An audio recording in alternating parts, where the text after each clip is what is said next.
Wonderful. Thank you for that. You're welcome. All right. I'm gonna keep my camera off for bandwidth. All righty. That's right. The curtain's about to go up.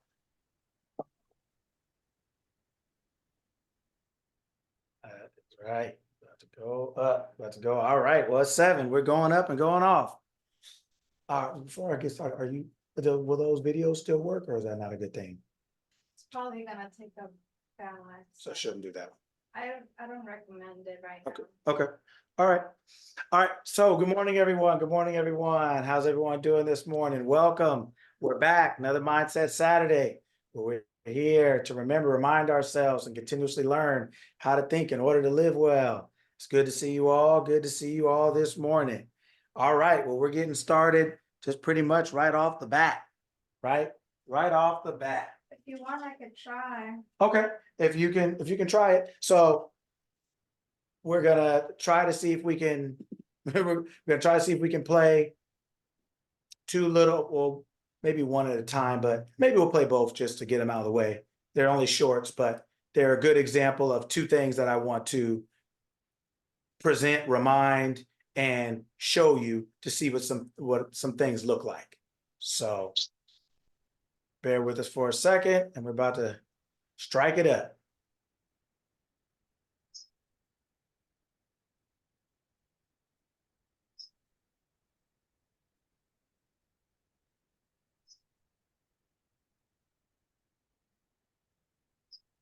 Which one first? Doesn't matter, whatever one's good for you. Whatever ones you already got up, it's fine. Keep it simple. All right, take a good listen. Either one's Denzel, looking good today, bro. All right, fellas. Good seeing you. All right, good to see you. Take it easy. Have a good day. All right. Oh, you got ladies out here working too. All That's right. right. Hey, we That's happy to new. see you, Hey, what's your Denzel. name? Where you from? Dallas. You from Dallas, Texas? What you doing out here in California? Just trying to shoot you. Right. But I mean, you like a professional photographer? You working, getting? Yeah, this is what I do. Okay. Yeah. Does it pay? Yeah. I mean, Well, what do you really want to do? What do you, I what's the long-term plan? what you got? I don't know. This one I'm I'm doing asking now. you. What do you love? What do you love to do? I like to take pictures. Of actors coming out of People, school? anybody. Anybody. It's hard to find Well, a you do job. kind of artsy stuff too? You do? A little bit. That's kind of just what I do. You want to take a picture with me? He'll take it for you. Well, she'll take it for you. Here, no, you come over here. I heard a story. I heard a story where sometimes they said that you look familiar, and you asked them had they ever been to jail. No, that's Okay. you gave me up. Okay, so everybody heard that one? Yes. Yeah. Okay. All right. Keep that one in mind. Last one. Here you go. What do you want to do? Okay. Last one, second one. A young couple. In fact, I wrote about them in a book, Pat and John. I sat with them in a hotel in Toronto, and they said they wanted to buy a house, and I said, well, go on out and buy one. He said, we can't buy a house, we haven't got any money. I said, you don't need any money. And he looked at me rather strange.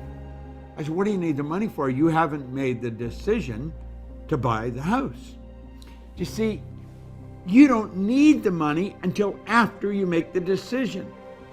Person say, I want to take a trip, and I'm going to go as soon as I get the money. You don't need the money to make the decision to take the trip. I'm going to start my own business. As soon as everything's right. Things are never going to be right. You've got to make a decision. Perfect. Thank you to both of those. All right. So first one had Denzel. Second one had Bob Proctor. All right. We're going to start backward with, we'll start with Bob Proctor's one first. We've been talking for the last, maybe two weeks, 3 weeks or so about decision. Who do I want to be? What do I really want? What do I want? Who do I want to be? What do I want to have? A decision. We talked about faith being a decision, right? So if you start to notice, everyone who understands what they're talking about are saying the same thing, just maybe differently. right? They're talking about decisions. They're talking about you. They're talking about your ability to do anything you want, be anything, have anything, but it requires your participation. It requires your involvement. It requires you leading the charge as far as in the decision for what it is. So in there, he was talking about a decision, right? And that video was very important because what he talked about the objections that we have as people. I have to have this first. I have to have that first. This has to do this first. I have to have that first. And you heard him repeatedly say, you don't have to have any of that before you make a decision. Make a decision to be something, do something, have something. And you could hear him repeat all the objections that people, obviously all across the world, because he's in Canada. He was in Canada at the time. And he just talked about all the objections that we come up with before the decision, before we even make a decision. And we wonder why we never get the ideas that the decision maker has. See, the person who has a business and the person who doesn't is not based on talent, ability, length of time or anything like that. It's one person's made a decision, the other person hasn't. So the person who and how do you know? Because the other person has a business and you don't. It's a decision. It doesn't. After that, you can fail. After that, you can succeed. But before that, you can't fail or succeed. You haven't made a decision. You're not a participant until you make a decision, right? A decision. So that video is important because I'm going to kind of give you some of this one. The other one, I'm going to let you figure it out. Decision. You don't need everything after before you have it, before you decide to make a decision. Before you cannot have an expression before you have an experience. You're not going to get the information if you don't accept the idea. You're not going to know who does it, who can do it if you don't ask. Meaning, but that's with humanity, you know that. But in your God mind, you are not going to get the answer to something until you accept the idea of what the answer would be. There's no need for an answer without a question. There's no need for information without a decision. There's no need for it, right? So a lot of times we are waiting for information or for answers for questions we didn't ask, for ideas we won't accept. And then we say, well, I can't think of a good way to do it. You haven't decided that you want to, like that you actually are going to do that thing. You've decided that you want to, but that you could decide you're thirsty. You could still sit on the couch forever, right? Until that decision makes you act and say, okay, I now am this thing. Then the person who is this thing, the difference between them and you is they are this thing. Well, what is the thing? They are the owner of the identity. They're the owner of the idea. And as a result of being the owner, you have different rights. You have different access than someone who is a renter or someone who has no relationship to this thing at all. There's a difference. But in humanity, we call the difference after the fact. We call it the effect. But in our highest mind, we are the cause. So in humanity, we get to wait for something. In our highest mind, we are the creator of what humanity waits for. So when we talk about how to live your best life, how to learn how to think in order to live well, learning how to think means you understand who you are. Part of that means you understand who you are, that you are the creator of your reality. But what does that mean? It means the ideas that you have created and present to yourself, the ones you accept are the ones you live, called reality. The ones you don't are the ones that still exist, but they're just not a part of your reality because you have not given life to those. You have not accepted those. And that's what Bob Proctor is trying to remind us of. Hey, you cannot get the effect before a cause. You cannot get the answer before a question's asked. You ever been trying to talk to someone and they keep cutting you off? Right? You ever been trying to give someone the answer and they just won't stop talking? It's one before the other if you want the relationship to work. Right? So that was just a little quick reminder of a decision. We've been talking about that for weeks now. Decide, make a decision. But we wait and wait and wait, waiting for this, waiting for that. And the things we're waiting on come from us, but not the human form of us, our invisible, our God form of us, our highest mind. That's when, but we are the creator. If we as the creator don't decide, nothing happens. There's darkness until the creator says, let there be light. Light does not come before deciding that I accept that and I'm now going to say that, whether it's verbally or just stepping into that as the awareness of being. It's not, you're not waiting for it, it's waiting for you. Your human form is waiting because that's all you can do. You're not a creator in humanity. You are a selector in humanity. That's what we call creation, is just selecting, because all we get is ideas. So we select which ideas we are going to accept as a part of our reality, and that we call creating, but it's not creating. It's not inventing. We are just stumbling upon in our humanity. We are becoming aware of something that already exists. But in our true self, who we really are is the creator of all that exists. And so all creation is always waiting on you. Your life is waiting on you. You're not waiting on it. Your money is waiting on you. You're not waiting on it. Your health is waiting on you. You're not waiting on it. It's waiting for you to decide that that's what it is. You're not going to feel better until you start thinking better. You're not going to feel better until you start thinking you feel better. Until you start thinking you are whole, or until you start thinking you are the outcome that you want to physically express. You have to think you are that. That's what you're getting, the outcome of what you're thinking. You're always predicting your future. You're always thinking ahead of your evidence.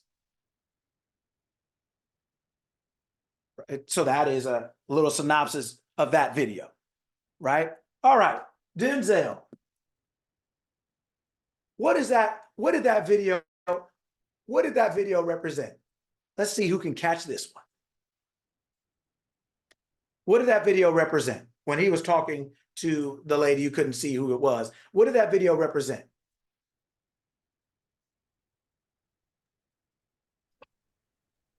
For me, it represented, I'm sorry. Go ahead, Les. Okay, for me, it represented how little we know what we want. We can't even articulate it in a way when asked the question, what do you want? We're all assuming, I think rightfully, that it was an adult. It sounded like I don't even know if it sounded like a teenager. I don't even know if it got that old, if it was that mature. It was just stumbling, bumbling, just what? Right? Okay. What else did it represent?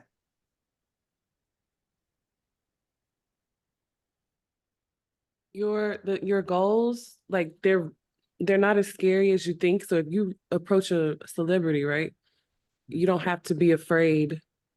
You don't have to be afraid of the storyline that comes with approaching a celebrity. All celebrities are not, stuck up people who don't care about you and they don't see you. Some people do embrace you. I guess it just depends on how you approach them. But one of the takeaways for me was that you shouldn't be intimidated by what you desire. Embrace what you desire. Okay. Okay. All right. One more. For me, Okay. You go. Yeah. One of you go. I'll take both of you. No worries. One of you go first, and then we'll go the other. okay. This was what happened to me just now this morning with you. So it was like that internal, what do you want? You want to take some pictures, but what is the true goal? What do you really want? It's like your subconscious talking to your conscious. Like, okay, you say you want to take pictures, but really, what do you want to experience? And it was to me, it sounded exactly like what you just did to me this morning. And it was you taking a deeper look in yourself and finding what your true goal is. So that's what I got from it. Wonderful. Okay. Who else? Who else was next? I was just going to say same. I mean, I'm assuming she was a little scared because it was Denzel, but leave that alone. But it's also about what Leslie said and also what Miss Reinette said. What do you want? You can't even articulate it. Like you're thinking small. Like you're not even looking at the bigger picture here. And then when you're stumped or someone asks you that in the moment, you're not even prepared to answer the question because you don't even know. You're just thinking, okay, I'm gonna just take some pictures, but of what? Just of me, people walking out the street? Like, what do you want to do? So that went deeper. She has never gone deeper to ask. She's just like, oh, I'm gonna pick up a camera and take pictures, but she never took it. She never went deeper with it to really figure out what her trajectory is. Very true. Small. Very true. Very true. Okay, anybody else? Before I give you my take on it, anybody else have anything?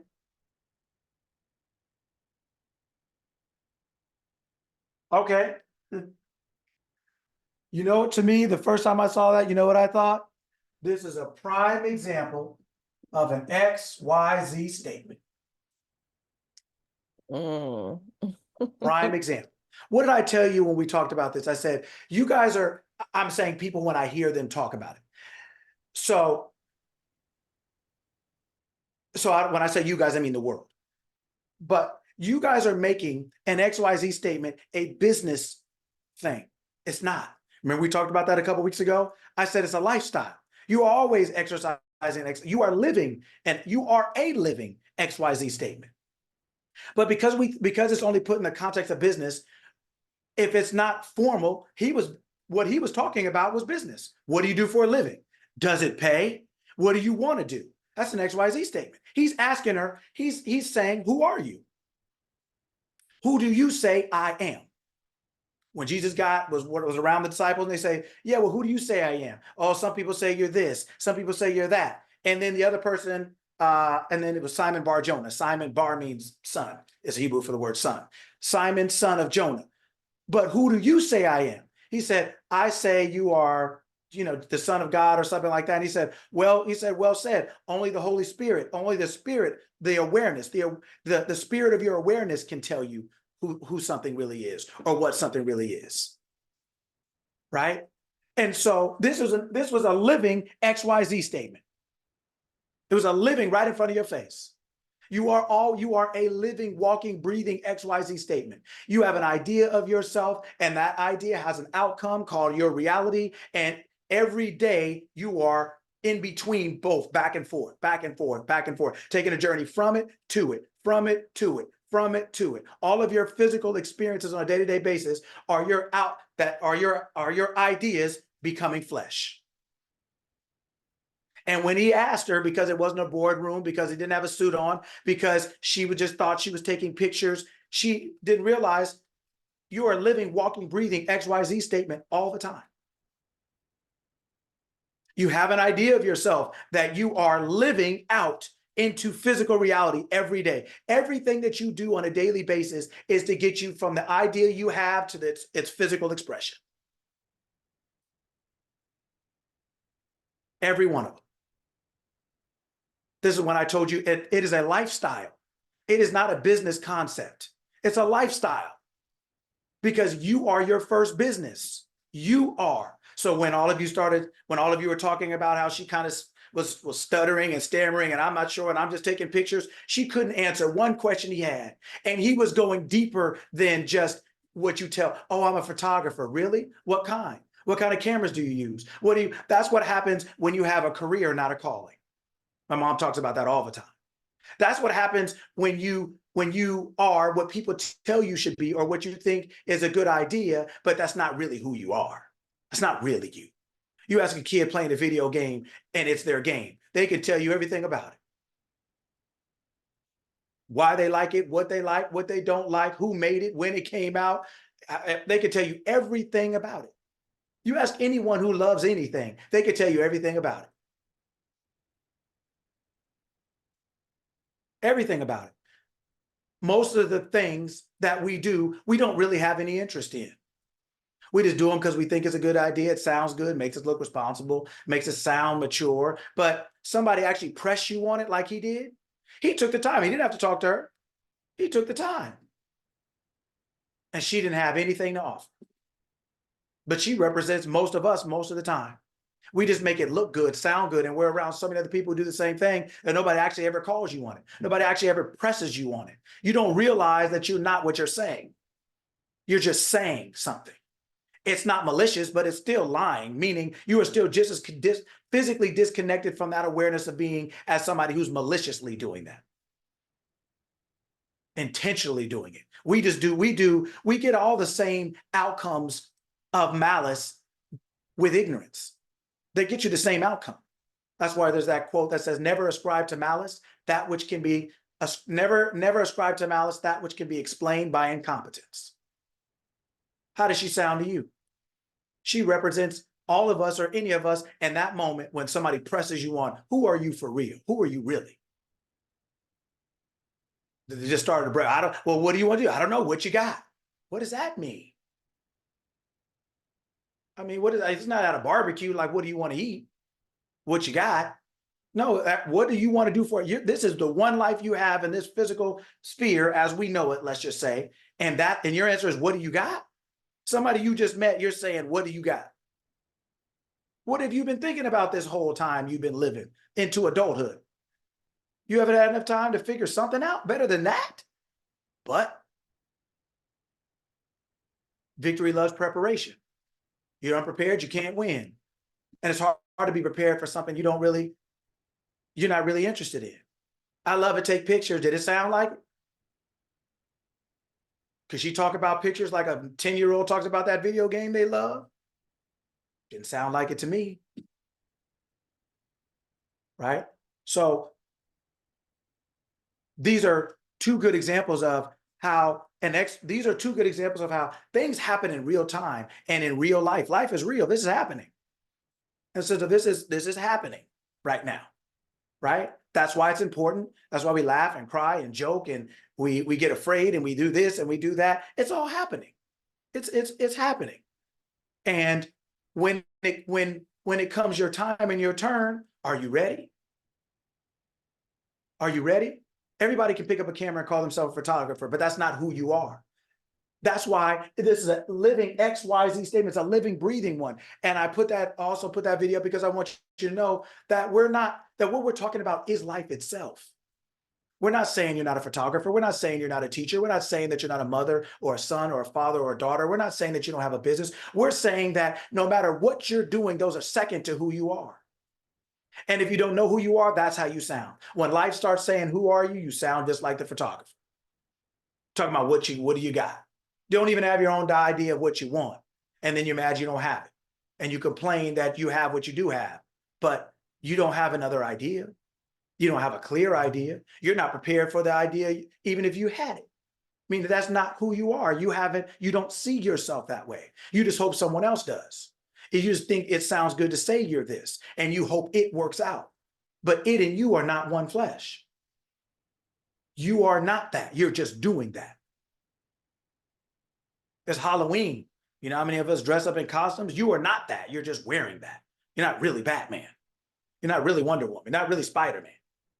Rawr, okay, yeah, champ, got you. No worry, yeah, you're scary, brother. Scary, right? We know they're not really the werewolf. We know you're not really Wonder Woman. Nice outfit, great. Got in shape whole year, put it on, wonderful. Okay, you're not Wonder Woman. Okay, you're not Spider-Man, champ. Okay, it's the same thing. We are dressing ourselves up in these costumes of thinking because we appear one way that it is, but only humanity believes that. Gods don't. What does it say? Humanity looks on the outside. God examines the heart. Your awareness is always looking at your consciousness. Who are you believing yourself to be? Dressing yourself up to fool these people is not fooling me. And these people aren't the creator of life. They're just the expression. They're the people that are getting the outcome of what the creator creates. You are all awareness. That's what we all are, is awareness, consciousness. And we get to choose. Man, it's amazing how many different directions I go in this class. Some things I swear I'm gonna talk about later, I just talk about now. Okay. Why is gratitude important? So many of us talk about gratitude, and there's some other, and I'm gonna get to safe spaces in a minute. But we always talk about gratitude. Why is gratitude important? Like, think before you speak. You don't have to be right. I don't mean that. But think before, I want you to think about what I'm asking you. Why is gratitude important?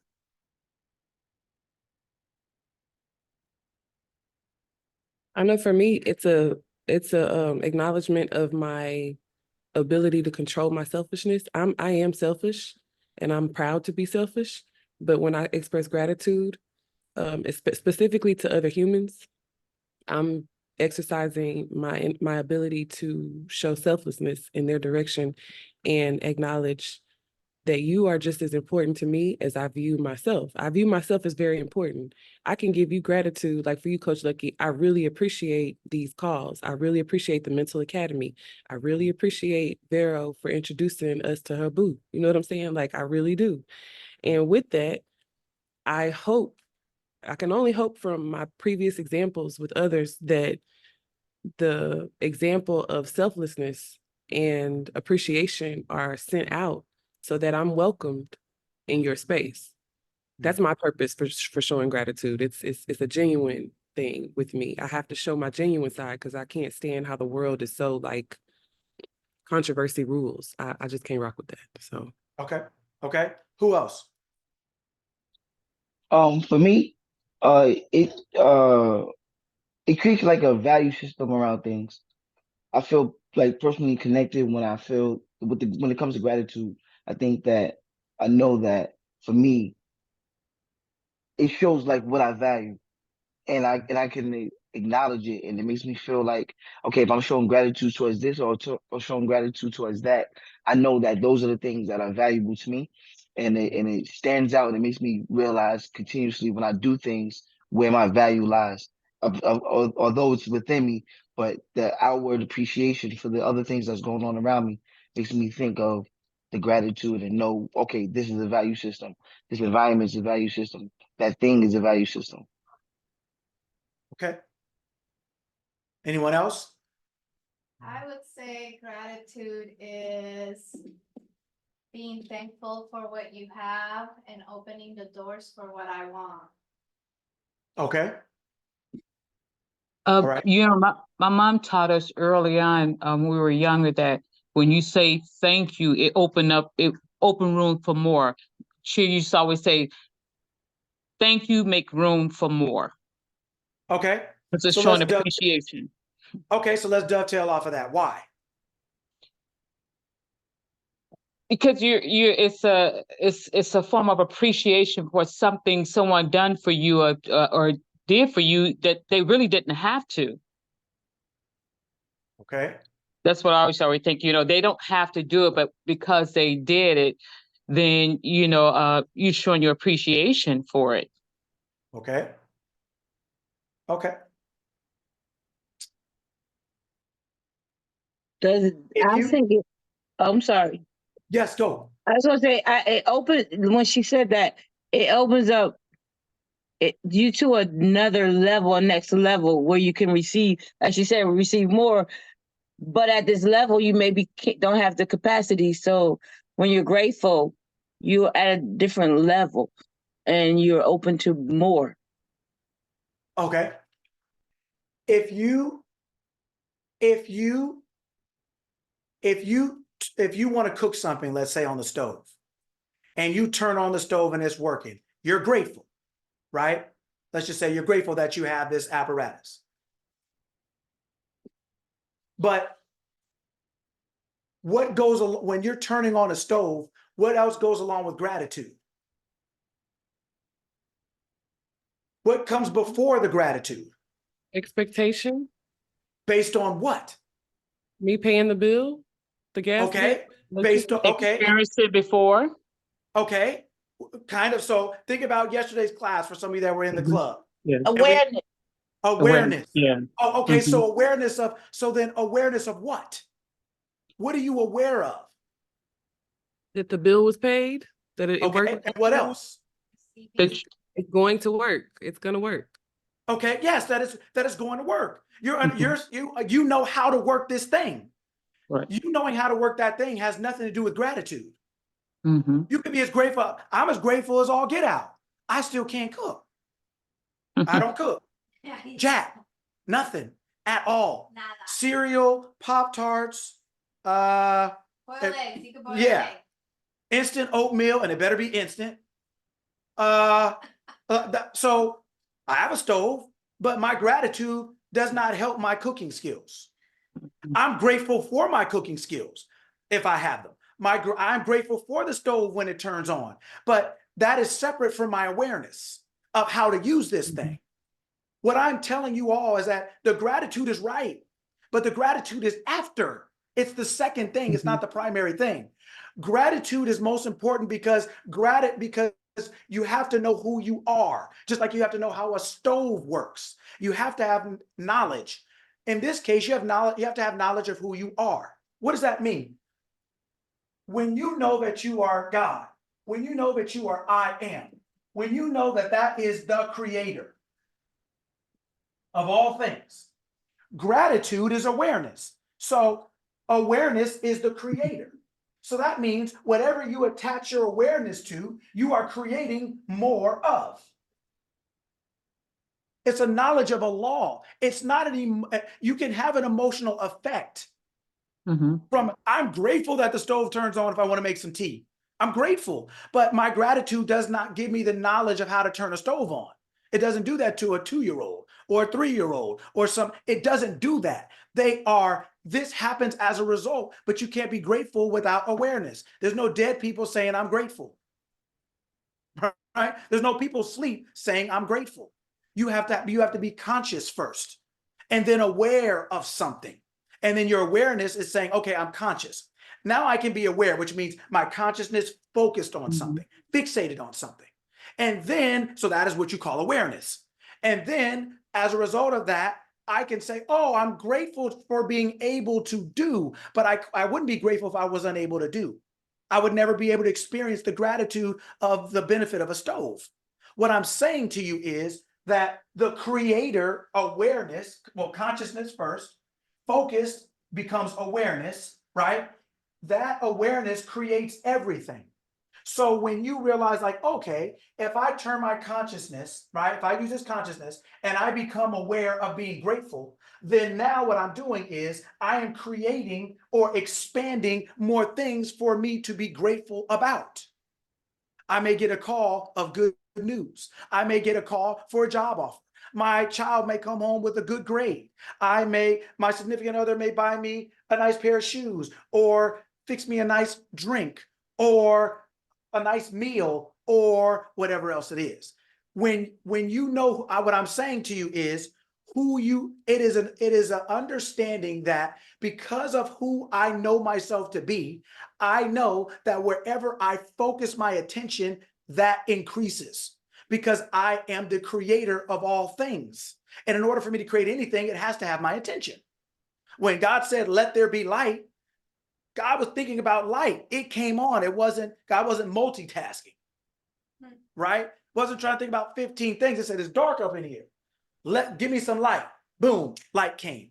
So wherever God, your awareness, wherever your consciousness, wherever you focus it, that becomes awareness. Whatever you're aware of increases in your life. You can be grateful about what you want to increase, but you have to understand that because you are the creator, you are wherever you put your attention on, your intention into your awareness, you are expanding that in your life. So now the benefit of gratitude is because of the understanding of who you are and therefore the law that you are enacting, that you're operating. You understand that there's a stove and you understand that there's a knob. You understand that you are the stove and your awareness is the knob turned on now. So the flame comes up. Now you can be grateful that you can make tea, cook food, whatever you want to do with the stove, heat the house, whatever you want to do with it. But you can only have that gratitude after you get the benefit of that thing, in the sense of when we're talking about gratitude at that level. I am saying, yes, that's true, but I'm talking about always on the highest level so you understand. At the highest level, you are the creator of all things. So wherever you place your attention, your intention, your awareness, you are focusing that and you're saying, let there be. Let there be more of where I'm placing my attention, my intention, my awareness, my focus. It's because of who you are, gratitude is important. Because if you now know that because of who I am, whatever I put my attention on grows, then if I say I'm now focused on my gratitude, I'm focused on being grateful, then I know that I am increasing things to be grateful for in my life. As gratitude doesn't just, the effects of gratitude doesn't just show up because you're grateful. The stove doesn't just turn on because you have one. It's because you know how to work the stove. It's because of you know who you are. So then you can choose with a skill. You can say, okay, I can swap out gratitude and put in wealth. I can now become aware. I can focus my mind on wealth.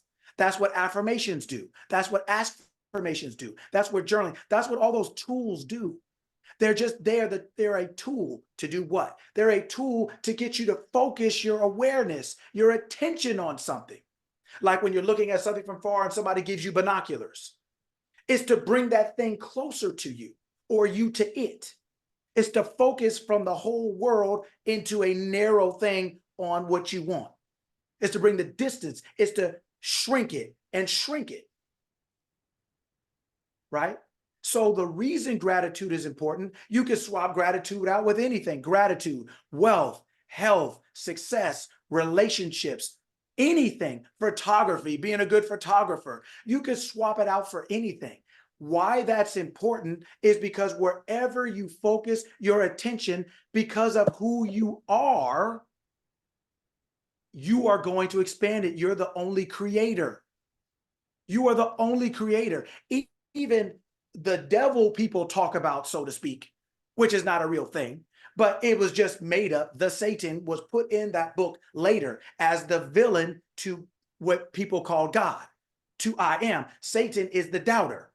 I am is God. I am and doubt can't live together. That's why they don't, right? So, but even that character that was created, that's been given so-called equal power, like the villain to that, it never created anything.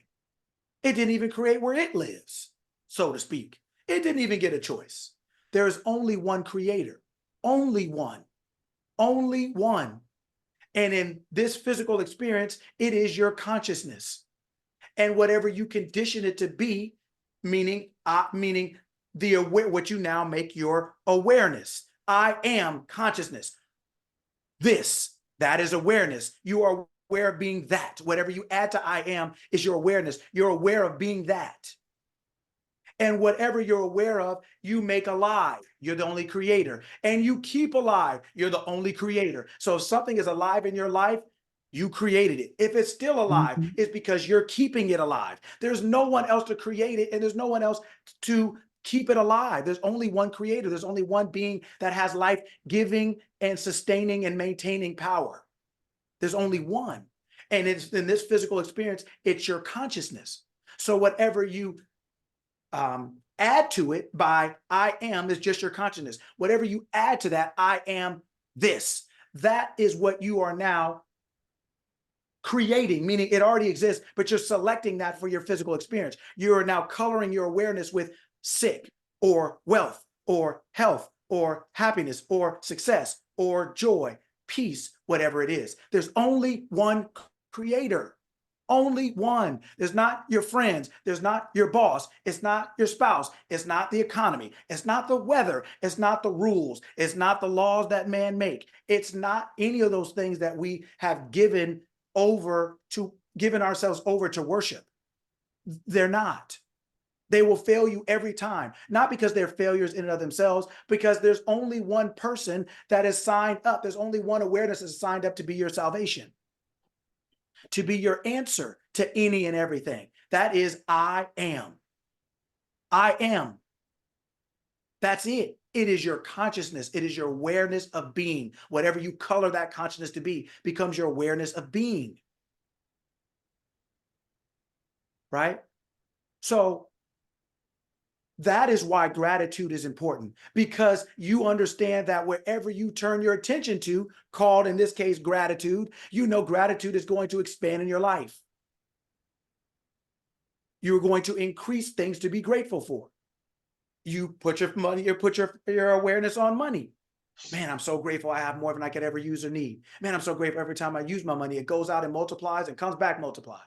Man, I'm so grateful every time I use my money, it comes back multiplied. Man, I'm so grateful that I always have more than I could. You are now saying, boom, you're giving life to this thing. You're increasing life to this thing. You are maintaining life in this thing. That is why it's important what you focus on, because of who you are. It's not because of the thing you're focusing on. It's because of who you are. The thing you're focusing on is not a living thing. It is made alive by the only living thing, and that is you. Anybody got a garden they haven't watered in 6 months and it's still looking nice? Anybody got a kid they haven't fed in too many hours and it's still sounding nice? Anybody have a house they haven't cleaned up in a while and it's everything is dead without you. Everything dies without you. Everything. If you can understand that point, you can understand that those things aren't what you give power to as far as in worship. Those are things that you give power to because you are the power itself. You are literally giving power to it. It does not exist without you. It would never be alive, come alive, remain alive without you because you are life. You, I am, is what? Is the way, is the truth, is the life. Your consciousness is the way to all things. Your consciousness is the truth that sets and keeps you free. I am, your consciousness is life itself. It is the life. It is life itself. That's why gratitude is important. You're giving life to gratitude. When you give life to gratitude, give life to anything, it grows. It expands. It increases in expression, in effect, in your physical world. So you can turn your consciousness to anything you want and watch it grow and expand. That's what affirmations do. Askformations do. Journaling, scripting. They're just tools. They don't make you eligible for anything. What they do is they help, like freeway lanes, they help narrow you from being everywhere. They help you focus to stay straight and get to where you want to go in the fastest point, a straight line. They stop you from bobbing and weaving. They stop you from playing bumper cars in your mind. This is your lane. This is my lane. This is their lane. This is their lane. This is their lane. And everybody can go 80, 75, 65. You wouldn't be comfortable going that close with no lanes. Just some skinny little lines make all the difference. That's what those tools are for. They're to help give you boundaries. They're not necessary for you to drive, but they make it easier a lot of times, especially from where we start. They are not necessary, but they're tools that are helpful for a lot of us when we first start to control our mind, to keep our mind in the lanes so that we stay straight and get to the point faster without bobbing and weaving, getting pulled over by highway patrol and the sheriffs and rangers and wherever you live, because you're in and out of lanes because your mind is everywhere. They just help you. They give you guidance and boundaries so you know where you are, right? But it's because of who you are. Gratitude is only important because of who you are. Gratitude means nothing. It's not a living thing. Gratitude ain't never fed nobody. And can anybody got gratitude's phone number? Gratitude is not a living thing. It's not a real thing. It's a thing the real you made. It's an expression of yourself. Sadness is not a real thing. It's a thing you made to be able to express yourself. These are not things you have to worship. These are not things you have to say, oh, I've said 100 gratitudes a day, and gratitude is not giving you nothing. It doesn't have anything to give you. It is you becoming aware of being happy. And so now happiness gives you more happiness because your attention is focused on something. So what I'm trying to get you to understand is that these things are good, yes, but they're only effects. They're not the cause. You be grateful for the effect, but you worship the cause. The cause is the creator. The cause of the creation, that is you. You should not be worshiping anything or anyone but yourself. Meaning you should not hold anything or anyone in greater esteem than you do yourself. You should not believe in anything or anyone when you get to a level of maturity. Now, when your kids are young, they believe in you probably more than they believe in themselves half the time, right? They believe what you say, even if that's fine. That's just a rising in maturity. That's fine in mental maturity. We're all there. But to mature, you realize I am. I am. Whatever I say after that, I still got to say I am before it. So that's the common denominator. So then that's got to be the most important part of the equation. I am.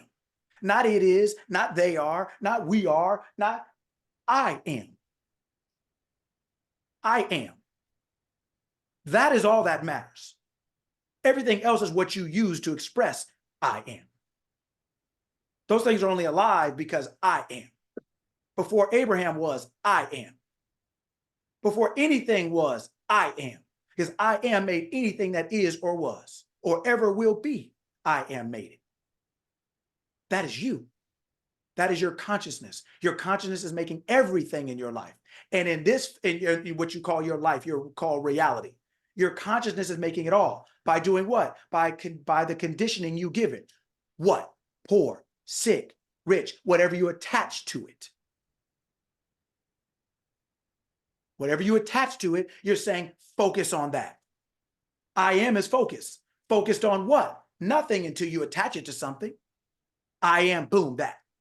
I am, boom, that. I am that. I am not that. Unplug that, unplug that, unplug that. They will all die. Poverty will die. Sickness will die. Unhappiness will die.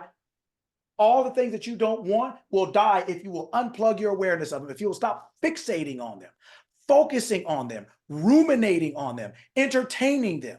And that leads me to the next thing. I don't even care what anybody has to say or any questions, because I'm going right into this one now. We're going to get into this one. Safe spaces. Jesus Christ. If I hear this one more time, the way most of us present it, I swear, I don't know what I'm going to do. But I swear. But I don't know what I'm going to do. But I swear, I don't know what I'm going to do. But I'm going to do what I don't know yet. So,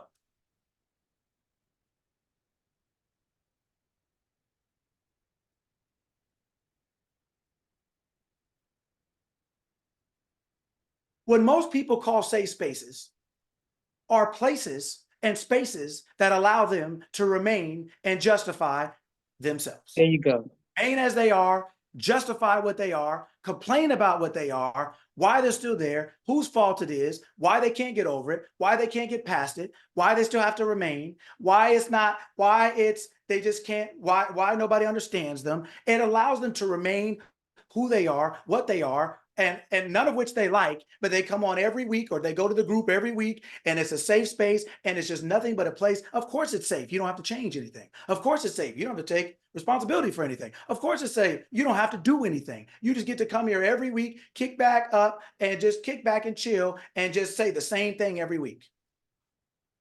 This is a safe space, an example of one. This is a safe space. This is a space where you are safe to grow up, where you are safe to change, where you are safe to choose, where you are safe to be the biggest and best dream you can imagine in your mind at this moment until you can get to a better one. This is a safe space where you get to share the information, learn the information, understand the information for you to use to be able to come to have the best physical experience that you came here to have. This is a safe space where you get the information, where you get the support, where you get the understanding, where you get the rejection of crying, whining, moaning, complaining, all the other things that don't help you move the needle, that don't help you change your life, that don't help you change your mind, that don't help you choose your mind, that don't let you know you have a choice, that don't let you know you can make a choice, that never encourage you to make one or figure out one. Those are not safe spaces. Those are not. That's not safe. It's not safe to remain as you are. It's not. Is it working? It's not safe to stay there. Just because you're afraid to go outside doesn't mean that the inside you're in is safe. It just means you're more afraid to go outside. It's not safe to stay where you are, as you are, what you are, thinking what you think, doing what you do, living like you live. That's not safety. That's just comfort and familiarity that you call safety. But that ain't safe. Staying in your neighborhood your whole life so you don't have to experience, so you don't have to go and meet anybody new or see anything new. That's not safety. That's slavery. That's entrapment. You're not going anywhere. You have a whole world and you're in the same 2 blocks. You have 1,000 million thoughts you have and you keep in the same 3. And you're going to the group that accepts those 3, calling it a safe space. Of course it's safe. You guys don't have to do nothing, be nothing different than what you are, what you ever have been, or what you ever will be. This is a safe space where you are coming. You have to justify that. Really? You think that? Explain that to me. Show me how that works. And where does that lead to? You sound, most of us will sound just like that photographer. Oh, I'm a photographer. Well, what does that mean? What? You take pictures of anybody? See, a person who knows who they are will start asking questions that the person who doesn't can't ever answer. The person who doesn't is always general. The person who does, boy, is specific, is as detailed as those little lines in the contract, as the commercials when they're like at the end. Yeah, they get down to that. They get to talking it like that. Like those are the details that'll get you paying, you know, that you don't see, right? So those are the people who are giving you a real safe space for you to really figure out who you are and what you want, so you can actually have this experience that you came to have. Those are the ones that are going to actually, those are the people that you should be hanging around. Those are the groups that you should be going to. Those are the books that you should be reading, the videos you should be listening to. Those are safe spaces. Not your little friend group where you all could get around with a couple margaritas and your feet up and you get out there and girl, let me tell you, and bro, let me tell you. Those are not safe spaces. Those are jail cells. That's all those are. Those are jail cells. Those are overtime with no pay. That's all you're functioning in. That's all you're operating in. That's all you're engaging in, is another week and another day and another way to stay the same. To never learn, to never grow, to never be what you could. Those are not safe spaces. Most of you have never been in a safe space. Most of us have never been in safe spaces. We have not. We have not been given the information to grow. We have not been challenged to grow. We have not been demanded to grow. You come here in this class or any class like it, if you slipping or tripping, you will figure it out quick. This ain't no place to come up in here talking about well and oh and who, and everybody could say that. We ain't here to do that. We're here because we've already done that and it ain't helped. We're not here to remain the same, talk the same, think the same, be the same, do the same. That's why I talked about gratitude. I want you to understand that gratitude doesn't mean anything. Money doesn't mean anything. Health doesn't mean anything, because you are those things themselves. And you have to give those things life for them to become a part of your life. You can't worship those things. They don't have anything to offer you. They're not living things without you.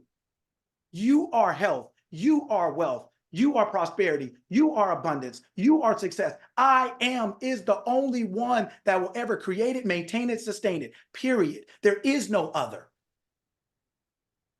The things that you feel grateful for are the things you created to express your gratitude.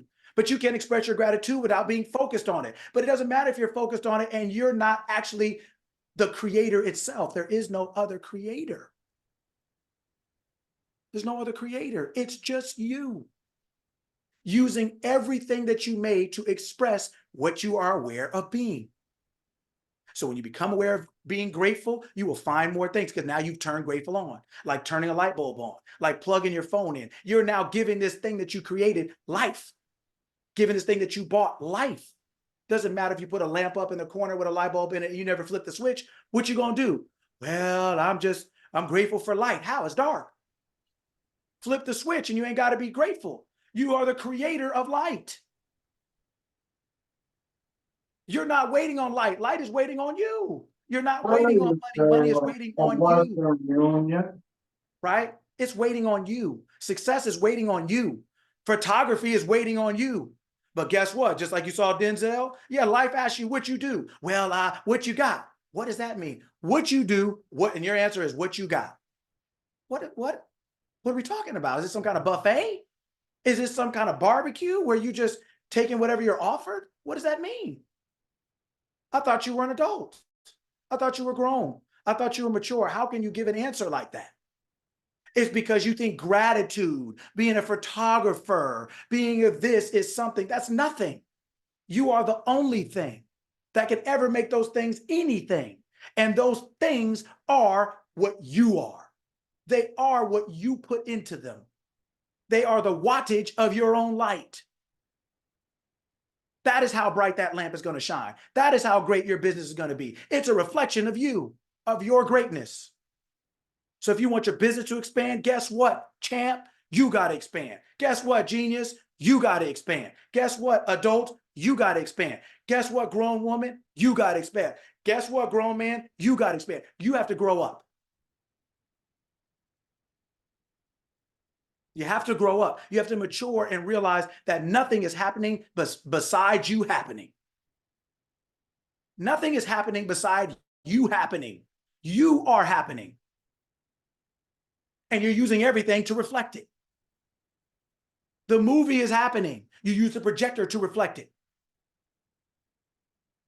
The movie is happening. You go to the movie theater to see what's happening.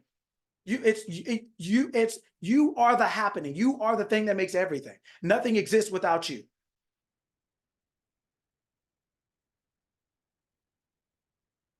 Going to jail because it's locked up and secure doesn't make it a safe space. Just because everybody's around doesn't make it a safe space. Just because you all agree doesn't make it a safe space. Just because you've been going there for 3 years straight and never missed a meeting doesn't make it a safe space. If you are not growing, if you are not learning, if you cannot articulate yourself, if you can't articulate your own XYZ statement when somebody asks you in real time at the mall, if you can't realize that you are a living, breathing XYZ statement every moment of every minute of every day, then you have not been to a safe space. You have been to the swap meet. You have been to the flea market. Okay, you've been to a bomb shelter. You have not gone to a safe space. Most of us have never been in one. This is one of them. And this is what a safe space feels like. What did you say? Why did you say that? What does that mean? Well, what is that going to lead to? How's that going to end up? Does that work? And you start realizing, yeah, stupidity and ignorance is uncomfortable when somebody who isn't calls you on it. So you got to make a decision whether you're going to stay and change or you're going to slide out the back like Homer in the bush. Yeah, then you going back to your faux safe place, your safe space, because nobody's going to make you do that there. But here and any place like it, yeah, you're going to have to do that. You're going to explain to me how that works. Everything I tell you guys, I explain to you. You need to be able to explain what you say, what you think, why you feel, how you feel. And not just, well, what does that mean? Well, you just don't, what does that mean? What does that mean? How do you expect somebody to know what you mean? You don't know what you mean. And even if you knew what you meant, it was stupid and it was ignorant and it was uninformed and it was ill-informed. It was miseducated because we've been misled, right? Watch where you go. Watch who you're listening to. Watch what you're watching, because that is what you're living on, is that information. So please redefine your understanding and your perception and perspective of a safe space. Because most of us have not actually been to one. We've been to a comfortable one. That don't make it safe. I've taken a nap in my car. It was comfortable for a minute. That don't mean I want to sleep out there at night, in the middle of the night in the parking lot. That don't make it safe. I took a little nap. That don't mean I want to extend this situation. Right? Comfort doesn't mean safe. And you don't have to be automatically uncomfortable. A lot of times, especially at the beginning, you will be. But then my mom used to always say, like, boundaries are important. Oh, at first you rail against them, you hate them. Whether it's a curfew or whether it's a diet or whether it's a discipline that you have, whatever it is. But boy, after a while, they're the safest, most fun things in the world. Get into a real good car accident and then see how fast you put that seatbelt on next time. That thing was limiting and was wrinkle your shirt up, or you'll put that thing on so fast before you even start the car up, that seatbelt will be on. The things that you think are once restrictive become a whole different thing after you done got in some stuff. Right? So I want us to understand these things. Right? You are here to learn and to grow and to question yourself, not in shame, not in blame. No, to really look at your stuff and say, is that really a good thought I have? Is that the best I can do with that thought?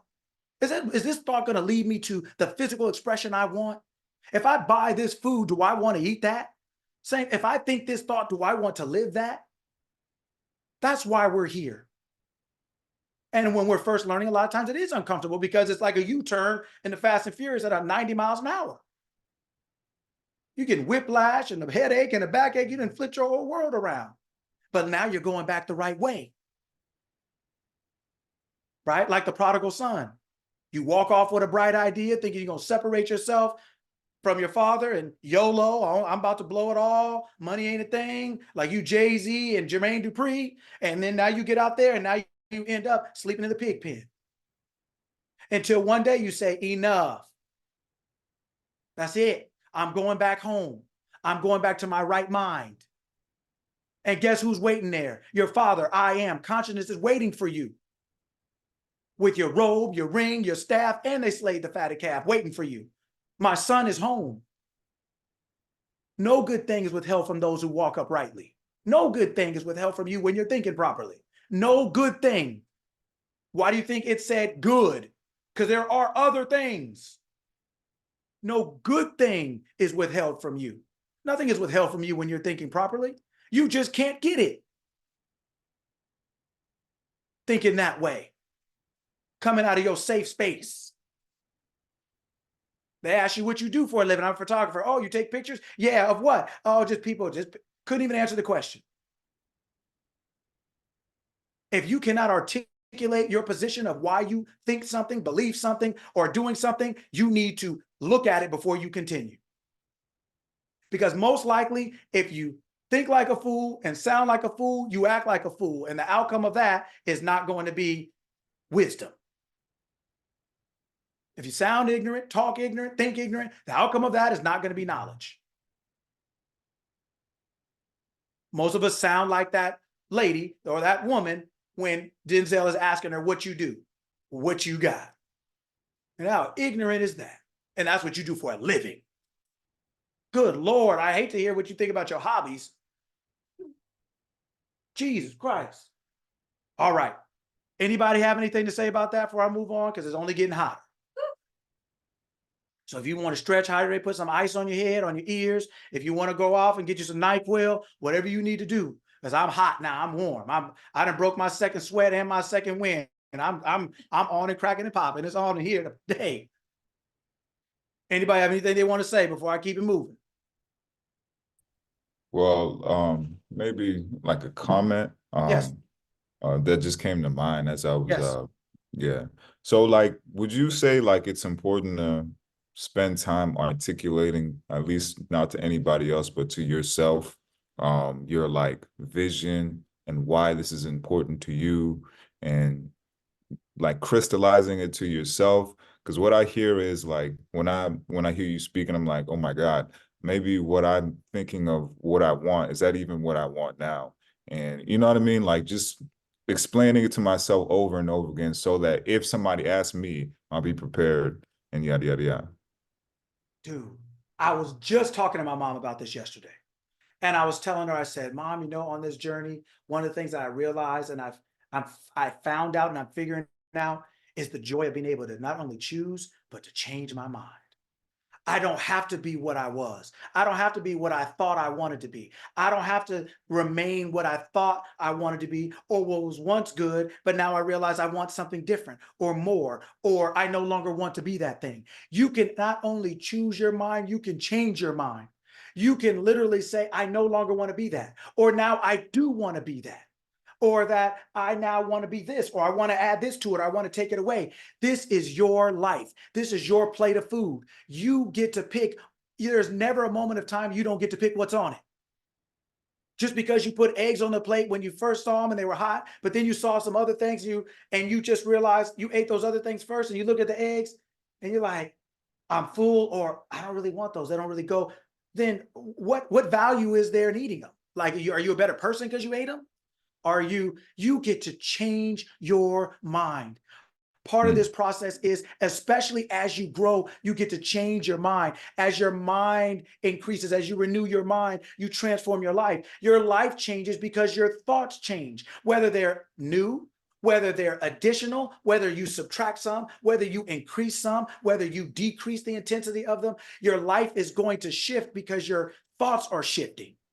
And it gives you a chance to have a new expression because of the new experience you're having mentally. Your experience creates your expression. The invisible creates the visible. God creates humanity, right? So yes, meaning almost like an affirmation. You get to have a thought or choose a thought that will allow you to focus on what you want. that will train your mind. Right? That's what meekness means. Meekness means it's almost like it's a term that they took from the bit in a horse's mouth. When you pull on the reins and it makes the horse stay on track, right? That's what meekness is. It's the bit, like the bit in a horse's mouth that you pull on to make sure you keep it in line. That's what the meekness of mind means.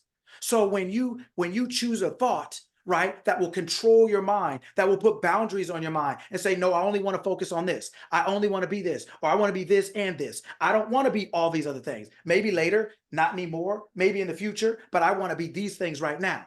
That is when you're talking about that, you can do that the way you're saying it, or you can just sit back and realize I can choose anything. What do I want to choose now? But part of that is, yes, being clear with yourself. What do you want? And a lot of times we don't ask ourselves, a lot of times we don't sit down and think, is that really what I want? Or do I really want the outcome of that thing? Like sometimes we're like, oh, I want to be rich. So, okay, I'm going to be a doctor. So now you're a doctor and you're rich, but you're not happy with being a doctor. So then what's the benefit of being rich? Now you've traded one problem for another. The desire to be rich, now with the lack of desire of being a doctor. God solves all the problems. Humanity just trades them. Moves them around like Monte Carlo, like those little cards, right? And people doing like this, robbing Peter to pay Paul, and Monte Carlo, and you up here doing magic with it, calling yourself fast hands and everything, right? Right? Magic hands. No, right? God solves all problems. Let there be light. There wasn't anything else. Well, now there's light. Darkness can't be here. Well, at night it looks like it's dark. In the daytime, it looks like it's light. Didn't trade one for the other, just made them both. So you can have anything, but to your point, getting clear for you is the most important thing. However you do that, sitting down, having a conversation and saying to yourself, what do I really want? Why do I want that? Not to justify it, but to make sure that's really what you want. Think that through. Do I really want to be a doctor? Yeah, I want to be rich. Do you want to go to med school? Do you want to be in school for 8 years, 10 years, 12 years, however many? Do you want it? No, I just want to be rich. Okay, well, drop the doctor thing. Then now what do you want? I just want to be rich. Okay, well, now just assume if that's what you want, you don't have to want something else to get you there. What do you want? I want to be rich. Okay, I'm now rich. Whatever that is to you, your higher mind knows what that is and knows what the best physical reflection of that is for you. You may win the lotto. You may start your own car detailing business. Whatever rich is to you, how that looks to you and how that feels to you will come naturally in your world because that's where your attention is. You're focused on gratitude. You're focused on rich. You're focused on success. You're focused on health. You don't have to know how to do it. You have to know what you want. I have to know how to turn on the stove. I don't have to know how the flames come through the pipe under the stove and the furnace in the back. I don't have to know that. I can't even cook. I can barely turn on the stove. If I had to figure out how the stove worked, what am I going to do then? You don't have to know how something works to work it. You don't know you don't have to know how a car works to work it, how a stove works to work it, how a shower and the water comes through. I don't know where the water comes from. As long as it comes through the faucet, I don't care. Right. Right. So yes, getting clear with yourself in whatever ways you need to is yes. Yes. And in order to remain clear, that's what affirmations will do for you. Affirmations, journaling, scripting. It's just reminders to keep yourself on track when you want to or when you need to. They're not necessary all day. You ain't got to sweat yourself all over it. You don't say your name all day. You know it, but you've said it enough to know it without saying it. Right. That's all those are. You just do the same thing. Every time you said your name was Della from birth, when you started saying it, whenever that was, you just conditioned it. That was just an affirmation. It was something that you heard that you kept repeating to now the fact that you don't have to repeat it to know it. You just have an awareness of being Della. That's it. You don't have to know how something works to work it, just work it. But when we talk about rich or we talk about what you're talking about, yes, be clear so you can turn your attention clearly. Okay, excellent. Yes. Okay, anyone else? No? Okay, wonderful. Will you please, when you get a chance, go to that link that had the words on it for me, please. Yes. All right. We're going to share this with you all, and I'm going to we're going to blow them up, and I'm going to go over them, and so that I want you to understand who you are. So we're going to read some of these. And Veronica, half of this is for you. So we talk about translating. Translate a couple things for you, right? Translate a couple things for us, right? I want us all to, right, understand this is just another way of saying what we're saying. All right. You gonna translate these for me? That's right. Okay, good. Well, because everybody's always asking me, but I just, whatever. So I'm gonna do a couple. All right. Let's see. Which one did I want to start with? All right. All right. Where do I want to start? Okay. All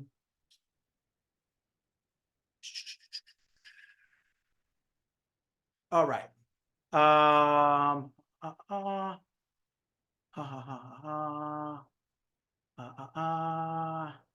Okay. All right. You want me to keep scrolling? No, okay. Start with the third one. Romans 10:11. That third one right there. Perfect. Yeah, highlight that one for us. Thank you, please. Thank you. So, scripture, just meaning people writing something, what the book is saying.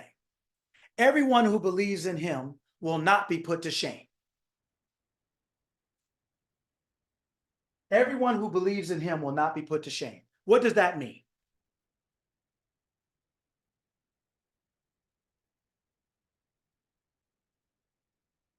What is that saying? When you believe in yourself, you can't be ashamed. No one can shame you. Okay. Who else? You won't be condemned for your belief. Okay. One more. If you own your truth, nobody can make you feel any different about who you are. Okay.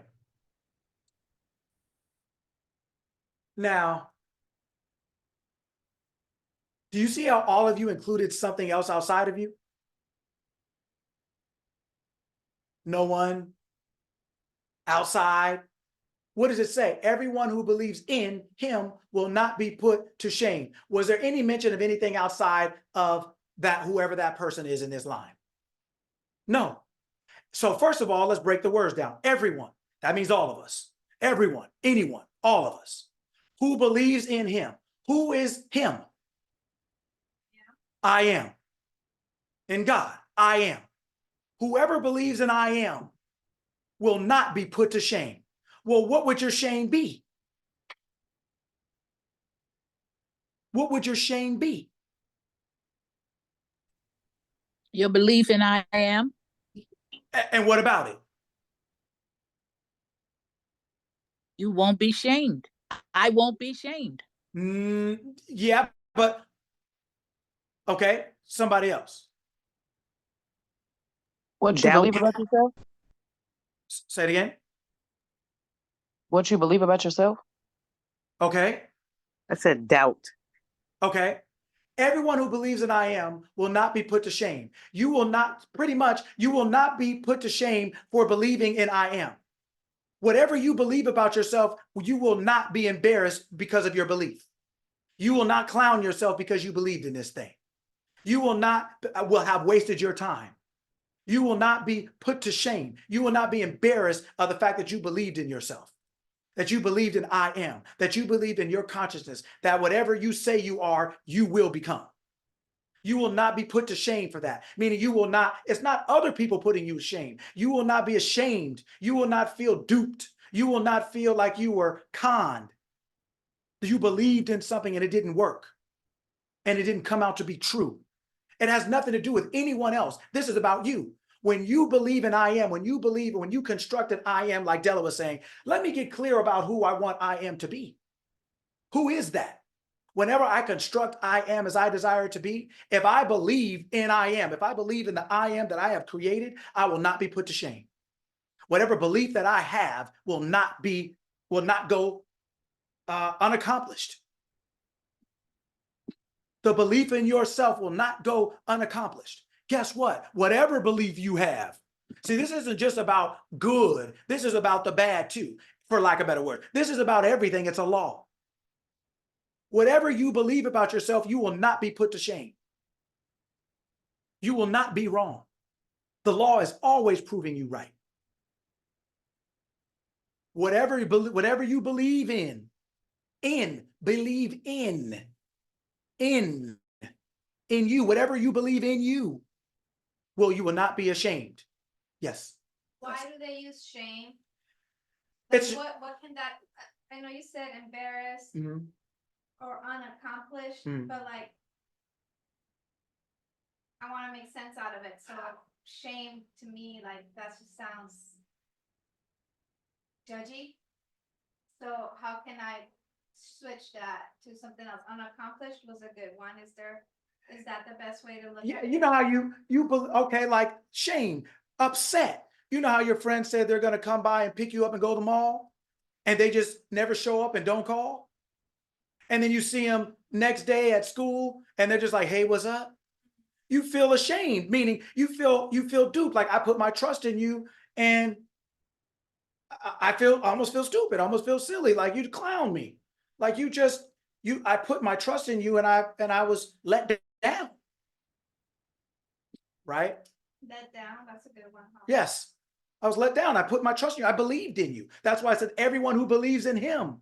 When you believe in something, you're putting all your eggs in that basket. You're saying, I'm assuming this to be true. I'm putting my life in your hands, or I'm putting my experience in your hands.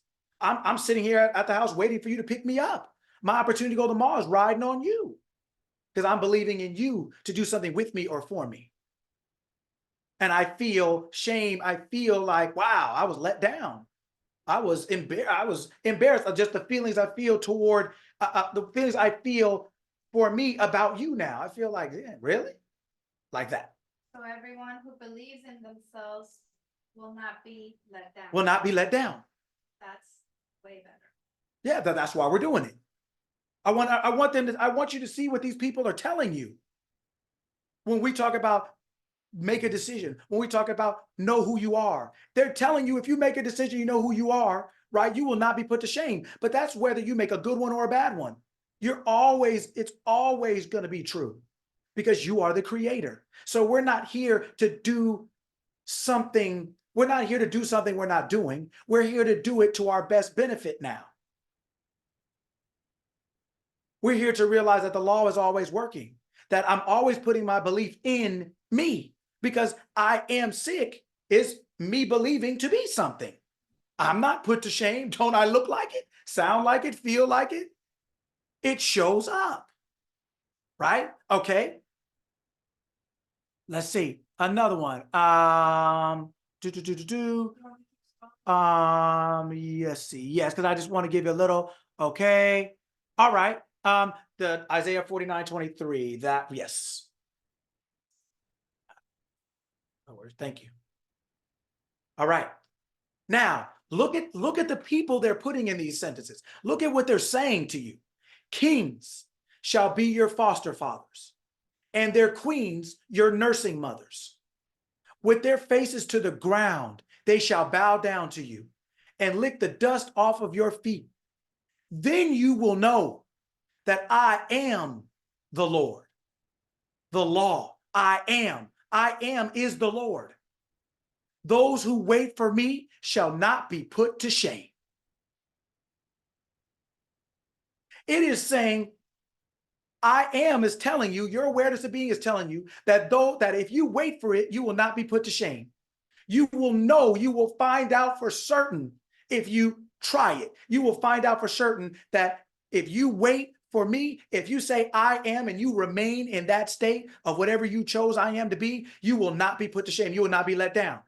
Kings shall be your foster fathers. People who are the highest rulers of the land will be your foster fathers, meaning they will come and they will serve you. They will use their resources on you. What does it say? And your gift shall make room for you and set you before kings. It's telling you how you rise to the highest places of authority in your land. And they're queens. So kings and queens are attending to you.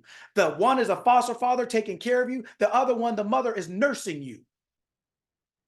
You are getting the resources. You are getting the love and the attention, the affection of the highest powers, people, places, and things on the planet Earth. And those highest people, places, and things on the planet Earth are not only giving you their resources and giving you their time, their affection, and their attention. With their faces to the ground, they will bow down to you. They will, your awareness of being, when you know who you are Denzel talking to the photographer who doesn't. You are the person who everyone knows. It's just you're Denzel in that clip. And for those of you, you just have to kind of watch the replay. But for those of you who saw it, that's who you are. Everyone sees you as that. They see you as important. They see you as wanting to interview you. They want to get time with you. They want to talk with you. Because you have a light that shines before the world. Yes. I don't get it. Okay. So, like, what does kings and queens have to do with anything? And I'm Okay. sorry for No, it's okay. I don't wanna- So let me answer that. No, that's okay. So kings and queens are metaphors, and they're real for, at the time when this was written, for the highest people in the land. There weren't presidents back then, right? So kings and queens are metaphors for the highest, most powerful people in the land, right? That's why we're here, is to learn. They're metaphors for the highest people and places in the land. That's why another part of the book, it says, your gift will make room for you and set you before kings when you're in your lane doing your thing. So these the people, the highest, most powerful people in the land you're in, right, will become your foster fathers. It means now they're going to be people who are assigned to take care of you. The highest people on land are now going to be, and we're not talking about you're looking for a particular person. It's just talking about how the resources of this world are now used on your behalf because of your awareness of being something. Say that again? It's talking about they're using these people to say that the highest resources of the land, the people who have these highest resources are now your father and your nursing mother. So now they have an attachment to you. They are desirous of using their love, their affection, their attention, their resources on you. The people who have the most resources and power in the land, which were the kings and queens when this book was written, they're saying that these people will now take care of you. These resources that these people represent will now become your resources. They will become, these things that these people have will now become your things. This love and affection and attention of this level of power will now become present in your life. So then could that just translate to I'll get all the resources I want and the riches that I want without having to use other people outside of me as an analogy? Correct. Because they're just using, they're just using those people as people who have these type of resources. So They're, if yes. you remove that, it's Yes. just basically saying I will get what I want. Yes, essentially, yes. It's saying that in 1,000 different ways. They're just using different metaphors to explain it differently. Yes, when you are aware of who you are, when you say, I am something, and you decide what that is, you will never be put to shame. You will never lose. You will never lose out. Is All this the symbolic of that? Yes. Is this symbolic of us ascending to our higher selves, this being a resource, one of the resources we take advantage of or we're exposed to get to that higher mind? When they're using kings, they're talking about a person in that land who has every resource that land has to offer, right? They have every resource. So what that's saying now is that all the resources of the land will be used on you. When it's saying that all the attention, the affection, the love of a land, of where you are in your world will be used on you. When you But your gifts will wait on you. It means we have to do something to get to those gifts, correct? It says your gifts will make room for you. Will make room for you, sorry. Yes, will make room for you and set you before kings. It'll set you up in the highest places in the land, right? Where all the resources you could ever want or need or have, all the love, the affection, the attention, all of the security, the safety, all of the resources of that land will be used on you. So Sean put got it, meaning lacking nothing, which that makes sense to me. Correct. You're always right. lacking nothing, right? Okay. All right. Next one. But why is it talking about licking dust off feet? Like, It's isn't that talking- a little bit like, No, because it's mean, talking like- about, just imagine a king and a queen doing that. Imagine how something that you once thought was so mighty now has a different behavior toward you because you have a different concept of yourself. So imagine if that photographer really knew who she was. Imagine how different that interaction with Denzel would have went. It's a different thing. It wasn't that Denzel wouldn't give her an opportunity. He kept asking her, well, what does that mean? Well, what do you want to do? Does that pay? But when you don't know who you are, that remains a king and a queen to you that has no relation to you. You just see something above you and you can't figure out how to access it. But it's not because they're unwilling. It's because you're unaware of who you are. But what does it say? I am the Lord. You will know I am. If you wait for me, you will not be put to shame. If you will condition yourself to become aware of being whatever it is you want and stay with that, you will not be put to shame. You will know that your awareness of being is the Lord. It is the law. That whatever you think, so is it. if you're aware of who you are, you will not be let down. Correct.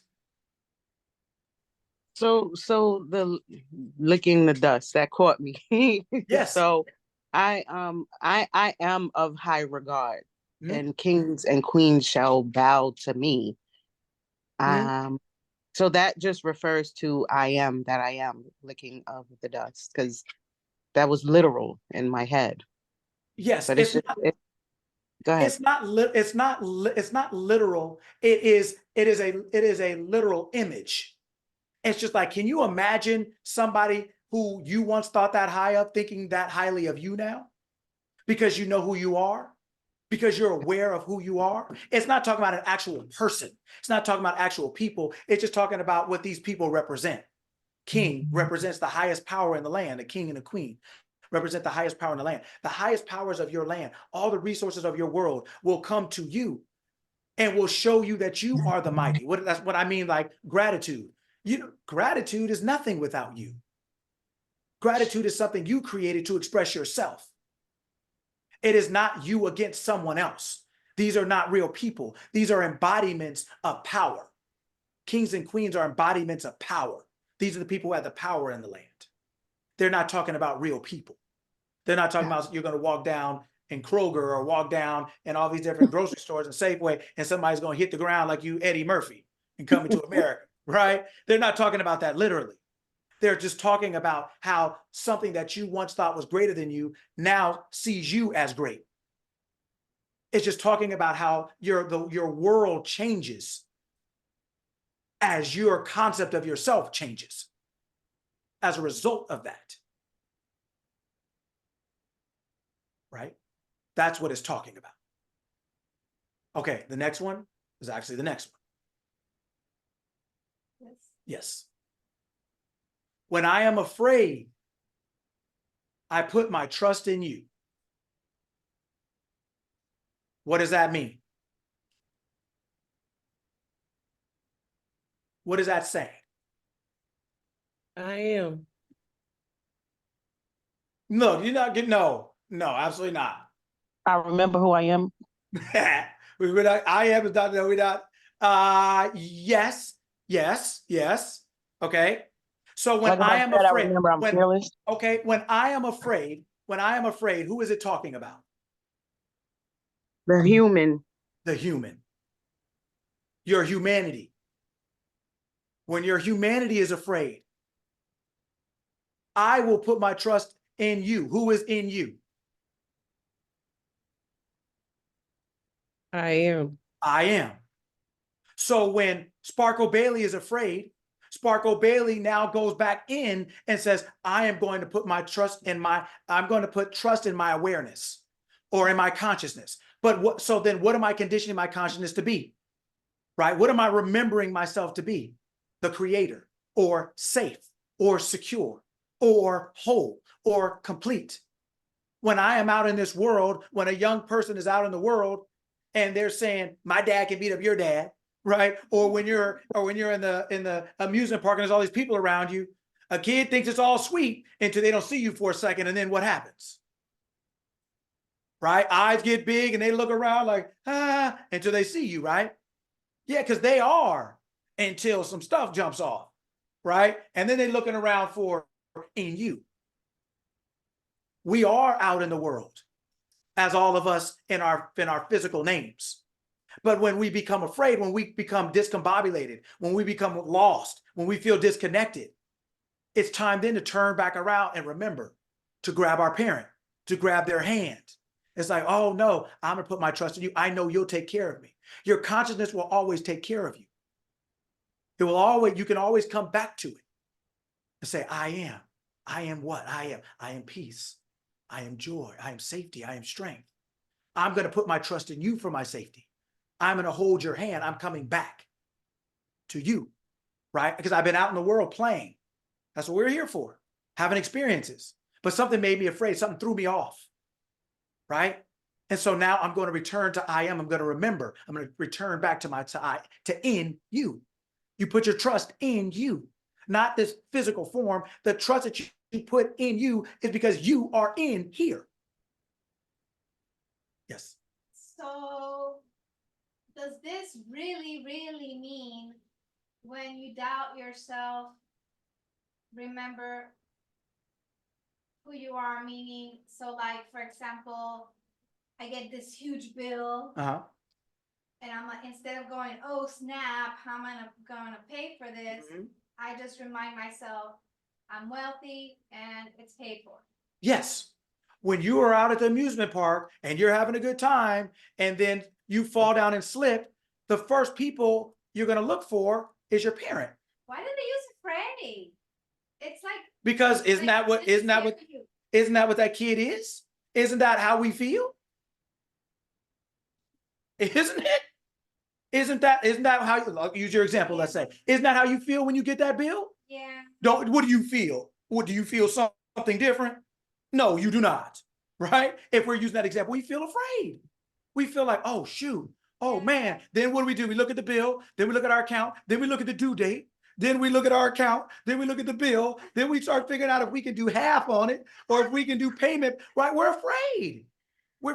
Right? Does that make sense? It's true, right? It's not personal, but that's why they wrote it. Because if they're saying I'm afraid, this thing is written thousands of years ago. Right? When I feel afraid, that's not a natural normal feeling. It's common, but it's not natural or normal. That's why it doesn't feel good. So how do we alleviate it? I put my trust back in I am. I realize that I am. Well, now what do I want to condition that to be? I am safe, or I am wealthy, or I am the person who pays all their bills on time or early. You turn around and you put your trust is in you. It's in you. You are in here, in the kingdom of heaven, in you. It didn't say, if you notice, it doesn't say outside. It's not telling you to go outside for anything. It's saying you go inside for everything. And then the inside will find the proper outside. It'll find the proper, what you call answer. It'll find the proper, what you call resource. It'll find the proper, what you call person. It'll find the proper, it'll find those things for you because you're aware, because you have become the person. You went back to your parent. You went and held their hand. You feel immediately better just holding your parent's hand. Immediately. Okay. Right? That is what, because it's true. That's why we put it. Okay. Fine. All right. Okay. So now here's why. Now go down 3 more where it says Hebrews 10:23. Right. Next one. Yes. Okay.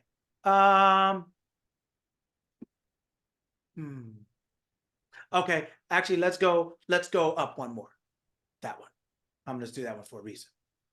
So I want you to understand that this is not just something to come back to. This is something to live as, to walk as you mature, right? When you're 5 and something happens, you turn around and look for your parents. Well, when you're 15, it takes more to do that. When you're 25, your parents probably aren't there. So we're growing in maturity. So this one is a great growth and maturity one. So you get to see it. The Lord, the law, and God are one. We talked about that before. The Lord, the law, and God are one. I am. So what is it saying? I am is my strength and my shield. In him, right? Him is God. In I am, my heart trusts. And I am helped. My heart exults, right? It praises. And with my song, I give thanks to him, to I am, to your consciousness, your awareness of being. Your awareness of being is your strength. It is your shield. It is the thing in which your heart trusts, should trust, can trust. It is where your help comes from. It is your help. Your consciousness is your help. It's the thing that allows your heart to exult. It's the thing that allows you to sing and give thanks because you know you're okay. You know it is your strength. It is your shield. It's the thing that protects you. It's the thing that allows you to be strong, to get off and do your thing in the world. Your awareness of being, your consciousness is everything. It is the only thing that you need to be anything and everything. I want you to see, we're going over this because I want you to see what they're saying in so many different ways, talking about the same thing. That in you, within you, as you are, who you are, is everything you'll ever want or need to be, anything and everything you'll ever want or need to be. You want to be strong? Here you go. You want to be healthy? Here you go. You want to be wealthy? Here you go. You want to be peaceful? Here you go. You want to have joy? Here you go. You want to have money for every bill? Here you go. It is your strength. It is your shield. It's a place where you can put your trust. It's a place where your help comes from. Aren't we looking for help? Help, help, right? Isn't that what we're looking for when we get that bill? We're looking for some help, right? Isn't that how we feel when we don't have help? Afraid? It's telling you how to eliminate that. It's telling you where to get your help from and who it is. And it's telling you where it is. In him, in you is your help. In you, as you. So when you say, I have a bill I can't pay, your help is in the inside. Okay, what do I want? I want to pay this bill. Okay, all right, all right. Okay, I now say this bill is paid. I believe this bill is paid for me. I didn't call anyone. I didn't email anyone. I'm now assuming the consciousness of being this. In him, I went in him, her, it, humanity. I went within this body, knowing that God is in here. I went within myself and I've assumed the consciousness of having this bill paid. As a result of that consciousness, when we talk about practicing gratitude, it's just a consciousness. Now, instead of gratitude, I'm now practicing the consciousness of this bill being paid. I now have my attention on the fact that this bill is paid. And so that attention is now going to expand itself into the outcome of that attention, the payment of my bill. Somebody may Zelle me some money. Somebody say I can work overtime. It will come in the way that is most natural, effective, efficient, quickest to me. It's your physical experience is tailored to your consciousness, to your individuality. Your awareness in you is your strength. It is your shield. It is your power and your protector. It is something that you can trust. Your heart, your awareness of being can trust itself. You can trust it. It is your help. It is why your heart exults. And with song, I give thanks. Why? Because with that, you can accomplish anything. You got your answer. You are saved. Right? Will you go to the next one, please?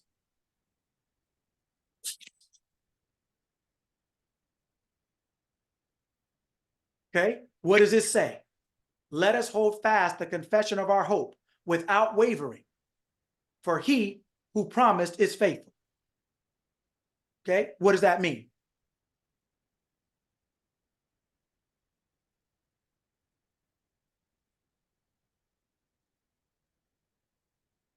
Stay in your assumed state for until it comes into fruition. Go. Good one. Very good. Next. Who else? Oh, I am. Go ahead. Say it again. I said I am. Oh my God. what did Sean say? It all- Something in your what? Sean, go ahead. Say it again. I'm sorry. No, it's okay. Say it again, Sean. Stay into your assumed state until it becomes true. Like if you say I'm wealthy, you have to continue to keep that in your mind until it happens. So it becomes physical reality, what you call reality. The idea is reality. It's the creator of reality. So if you call something reality, it can't be more real than the idea that created it, right? So you're absolutely correct. You hold fast. Let us hold fast the confession of our hope. What is another word for hope? Desire. Yes, desire, wish, whatever you want, without wavering. Right? It doesn't mean that you don't have thoughts like, how am I going to do this? No, it just means you don't change your mind about what you decided about your confession. I'm just like Sean said, I'm just going to stay in it. I don't care if it's raining, snowing, sunny. I don't care. I'm staying in it. I am the person who has this. Whatever my decision is, that's why we talked last week. This is not emotional. This can't be an emotion. I don't feel like it. Well, I just can't. No, it's a decision. Let us hold fast the confession of our decision without changing our mind. For I am is promised. For he who promised, right? For the I am who promised Veronica, Sean, Giovanni, Sparkle Bailey, your awareness promised you that if you maintain it, whatever task you gave it, if you didn't change the task you gave it, it is faithful to accomplish that task.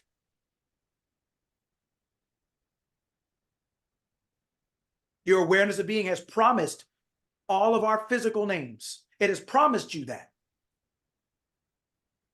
if you don't change the task, if you don't change your decision, if you don't change your mind, if you hold fast, it is faithful. It's promising you it's faithful. My pocketbook will not allow. It's promising you that. All of these things are in you. They're in you. They don't have anything to do with anyone else, anything else outside of you. This is all about you. All of these verses are all about you. Your life is all about you. This experience is all about you. It is about you remembering and learning who you are. This is all about you. That's why you came equipped to handle everything you'd ever want to be or do or have, because it's not about others. They're not required or obligated to have what you need. They're not. That is why it's not right. It's not correct. And therefore it's not fair to put that responsibility on other people. They're not in here. It doesn't say for Giovanni is promised, is faithful who promised.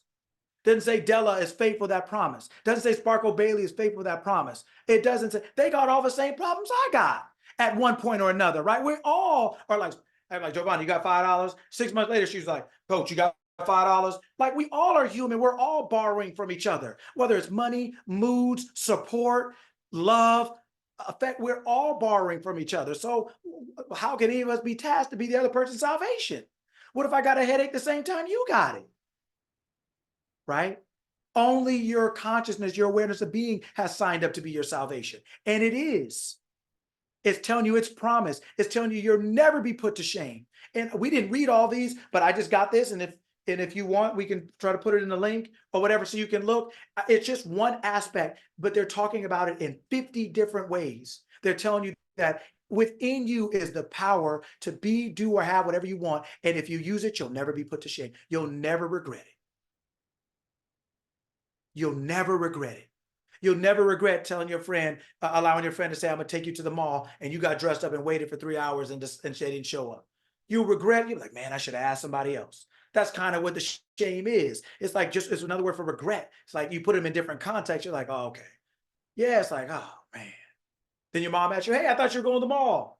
Oh, so you feel shame. Almost like, damn, right? It's not like shame, like you did something wrong, but you just feel embarrassed that what you said was going to happen didn't happen. That will never happen to you when you put your trust in your consciousness, in your awareness of being. But you have to decide what that is, right? And we'll do, maybe we'll do one or two more. The next one is, wait. Yes, yes. It's a good one. All right. For I, the Lord your God. So the Lord is God. The law is God. I am is God. Your consciousness is God. It is the highest level of authority. It is the creator. Your consciousness is the creator. For I, the Lord your God. So your I, when you say I, that is the Lord your God. I am just the tense of the Lord being. I am your consciousness is the Lord your God. For I, the Lord your God, hold your right hand. It is I who say to you. So who is saying to you? Who is saying to you? This is a question people can answer. Answer. I am. So it's not Giovanni. It's not your husband. It's not your wife. It's not your kids. It's not me. It's not either the Veronicas. It's not Della. It's not Alberta. It's not Monique. It's not Latoya. It's not all of us on this call. It's not. There's only one person that says this to you and has the power to make it. Right? For I, the Lord your God, hold your right hand. Like that parent holding that 5-year-old at Disneyland who got lost. Right? It is I who say to you, fear not. My mom says it all the time. Fear not is written in this book 365 times. But people tell you you should be afraid. That it's normal to be afraid. That it's natural to be afraid. Everybody's afraid of something. Better start figuring out your safe spaces. Better start figuring out who you're listening to. Because they can't help you. Because it says, for I, it is I who say to you. Notice it didn't mention a name. It didn't say Spencer. It didn't say Brian. It didn't say my fiance. It didn't say any human. It didn't say humanity. For it is I who say to you, fear not. I am the one. I am is the one who helps you. Your consciousness is the one who helps you. I am is the one. Do you see how it says one? See how it doesn't say we, they, them? It doesn't say nosotros, vosotros. It doesn't say any of those. There's no plurals. There's no they. There's no them. There's only one person, meaning one being, one power, I should say, who helps you. There's only one. Everything that you call help is an expression of you helping yourself. No man comes to me unless my Father in me calls him. If there ain't no help in you, you ain't getting it. If you don't have any concept of self, of helping yourself, if you don't believe you are worthy of help, of being helped, of being supported, you won't get any. And you'll be mad that the people around you who you think should don't, but it's because you are not drawing them on your experience in that way. You don't have a concept of yourself to draw that. Just like you don't have $1 million to go buy that house. You can't draw that into your experience. You are not that. For fear not, I am. Your awareness of being is the one who helps you. Your awareness of being is the one who is saying to you, fear not. So when people say you should be afraid, which one do you want to listen to, God or them? The highest level of authority or them? Their awareness of being or your own? According to your awareness, be it unto you. We did that last week. Okay, I'm going to do one more, not this one. Let me scroll down a little bit. I'll do one more, and then we'll take questions. Let's see. Okay.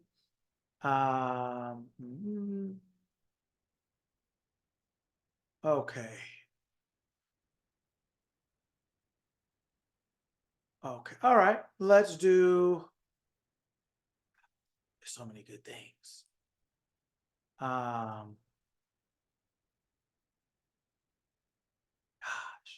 So many good things. Okay. I'll say that.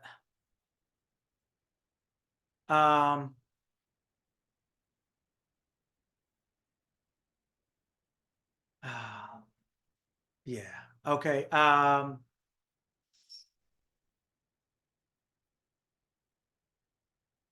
Okay.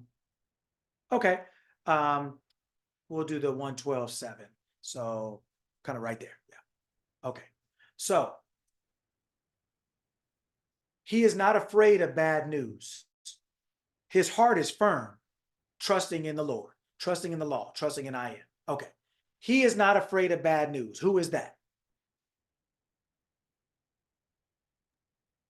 The human. Yes. So humanity does not need to be afraid.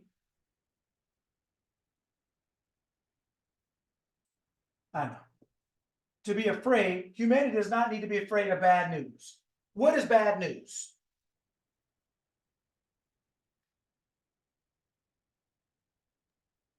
The economy. A hurdle? A hurdle, okay. Anything that's not what we desire. Okay, perfect. Now watch this. Is anything that you don't desire, does that have to be actually happening? Meaning, have we ever heard something we didn't desire, but it actually hadn't happened yet, but we just became afraid already? Have we ever heard bad news and anticipated its outcome? Yeah. Have we ever done that? Right? So, as long as they can hear me, I guess. Right?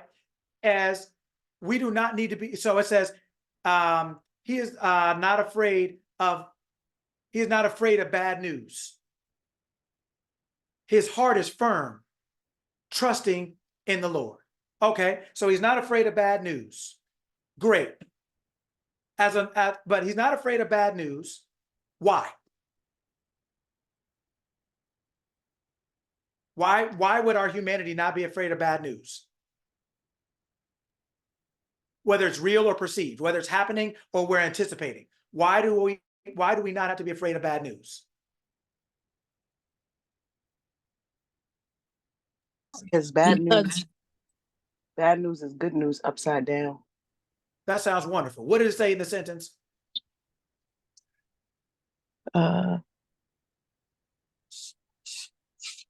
His heart is firm.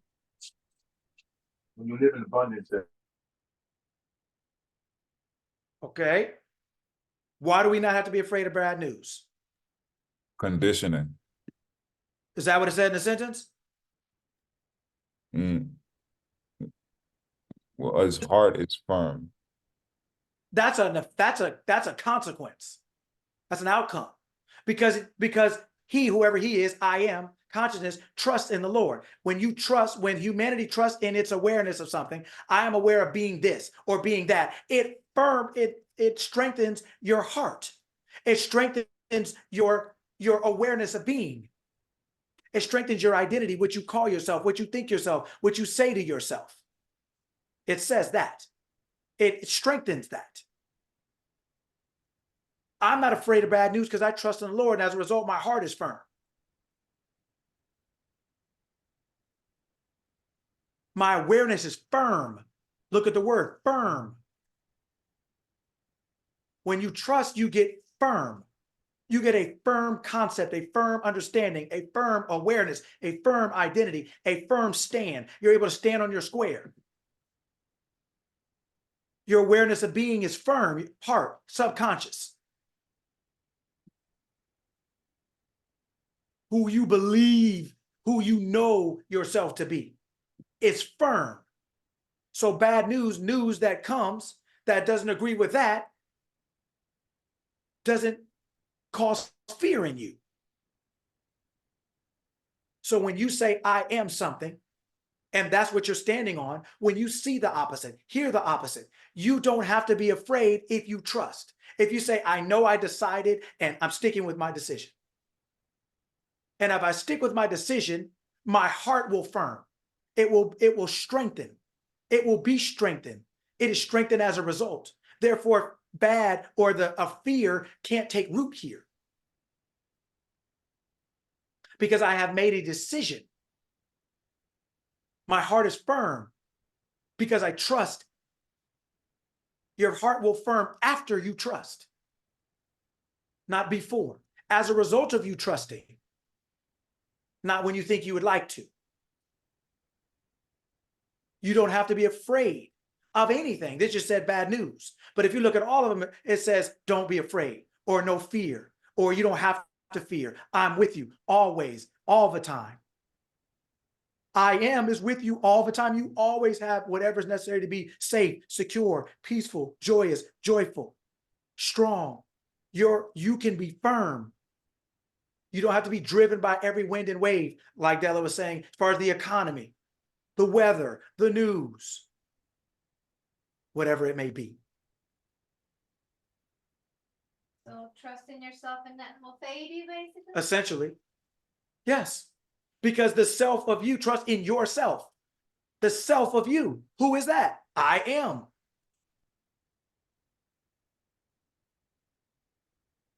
So I could do this all day, but I wanted to kind of finish us off with this because I want you to see what the people are telling you. This is like kind of like Rev Ike said, this is a book of psychology. It's not based on or about history that way, the way people think it is. It's not. They're using personifications of people and places and conditions to get you to understand. But we haven't been educated this way, taught this way, so we don't know what they're saying in here. This is not a book to be worshiped. This isn't something to worship. This is about you. This is about learning how to worship you, meaning getting a firm, clear understanding of who you are and realizing that whatever you say goes because of who you are. This is not about worshiping gratitude and practicing thankfulness and mindfulness and all the other stuff. This isn't about burning candles and about burning sage and looking in the corner this way and meditating this and that. No, this is just understanding that you are the person doing all those things. And so whatever tool you need to use to bring you back to yourself, to bring you back to your mind, practice that. If it's mindfulness, being mindful of who you are, remembering who you are. If it's meditating, slowing down enough to think about who you are. If it's affirming, remaining in agreement with who you are. If it's about writing down who you are, like a will and testament. Right? This is all the tools are to remember by, to remind you, to keep you focused on who you are. That's what this book is. It's a will and testament. It's you talking to you about you, reminding yourself because you forgot, informing you because you didn't know of who you really are and what is in you, as you, and therefore how you control your whole world, your physical experience. All right. Questions, comments, anything like that? Coach Lucky, I really like the part where you explain how the Bible is more of like a book of psychology than a book of history. I've never heard anyone explain that way. I grew up Christian. I see a lot of division in the Christian faith, and it was very confusing growing up in the church. It was like so much confusion. And I mean like undescribable confusion. And when I come into spaces like this, which I don't know of any other spaces like this one, but when I come into this space, there's just this relief that I don't have to memorize so much, and I don't have to argue with others. I give up the right to argue with others about the same words. You see the words the way you see them. A pastor could see the words the way he sees them and is ready to debate and ready to challenge and ready to put you in your place and be right. And when I come into a space like this, no one is right or wrong. It's just a matter of, do you understand? The way you explain things is like, do you understand that you may have been confused your whole life, and I want to help you have peace. I want to help you have clarity. I want to help unite people who want to be united. That is a whole nother level of like safe space. I don't care what you say about the safe space term. I'm gonna keep using this term because my safe spaces make me grow. Okay. As long as you got them right. It's all Yeah, good. I don't, between the culture of delicate flowers, my femininity community, the morning meetup, and last but surely not least, this community here, especially the Mentality Club that meets during the week. These are my safe spaces because they don't allow me to stay the same. Everybody is being called out in some way, whether privately or publicly, everyone is being called out to grow. And so, yes, that is a safe space to me, where things are effectively communicated, where no one is shamed or humiliated for where they are to where they want to be, but we are called out. There's no comfort to stay the same. I love that. I love that. And I just appreciate this space. I can't say that enough. I appreciate this space, and thank you, Della. Now we know what a dangerous space is, and I avoid those all day, every day. So thank you so much. I love this space. Thank you for this conversation today. Wonderful. Great. That's wonderful. My pleasure, and glad we're getting it. Wonderful. Okay, I'll go real quick. I'm sorry. Was someone else going? That's okay. You're I'll go real. But you can go ahead. Huh? Okay. I just this whole process is, I'm realizing it's the known me. I'm learning the known me. I dwelled in the form me because, and the form me was like what everybody, all the input from everybody else. So with this community, I'm learning the known me, what I was created for. So, and now it's my whole perspective changes to who am I? What do I want to do? Because things that I selected, I chose, a lot of times it came by the influence of others. So now I'm backtracking and learning who I really am. So for that, I am grateful. That's it. Wonderful. Wonderful. So what I wanted to say, Coach Lucky, I wanted to also thank you for talking to us about the last bit about using the psychology, the book Bible as a book of psychology, because it was from a former church member that I was reminded that Bibles basically stood for basic instructions for before leaving Earth. It was an acronym for that, and the more that I think about it, I really, it's all coming into focus for me. So I appreciate you for that. Thank you. I appreciate you. Thank you for showing up.